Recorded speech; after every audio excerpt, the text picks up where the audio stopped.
ಸಹಕಾರವಿರುವ ಎಲ್ಲ ತಾಯಂದಿರಿಗೆ ಸ್ತನ್ಯಪಾನವನ್ನು ಸಕ್ರಿಯವಾಗಿ ಸಂತೈಸಲು ನಾನು ಬದ್ಧನಾಗಿದ್ದೇನೆ.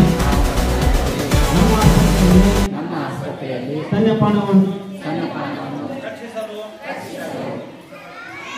ಉತ್ತೇಜಿಸಲು ಮತ್ತು ಬೆಂಬಲಿಸಲು ನನ್ನ ಕಡೆಯಿಂದ ಸಾಧ್ಯ ಇರುವ ಎಲ್ಲ ಪ್ರಯತ್ನಗಳನ್ನು ಮಾಡುತ್ತೇನೆ. ಸಾಮಾನ್ಯ ಮತ್ತು ಸಿಸೇರಿಯನ್ ಎರಡರಲ್ಲೂ ನಡೆಸಿದ 1 ಗಂಟೆ ಒಳಗೆ ಸ್ತನ್ಯಪಾನವನ್ನು ಪ್ರಾರಂಭಿಸಲು ಕಾಂಗ್ರೋ ಮದರ್ ಆರೈಕೆ ನೀಡಲು ಎಲ್ಲ ತಾಯಂದಿರಿಗೆ ಬೆಂಬಲ ನೀಡುತ್ತೇನೆ ಹಾಗೂ ಹಾಲುಣಿಸುವ ಮುನ್ನ ಇತರೆ ಯಾವುದೇ ಪೂರ್ವ ಆಹಾರಗಳ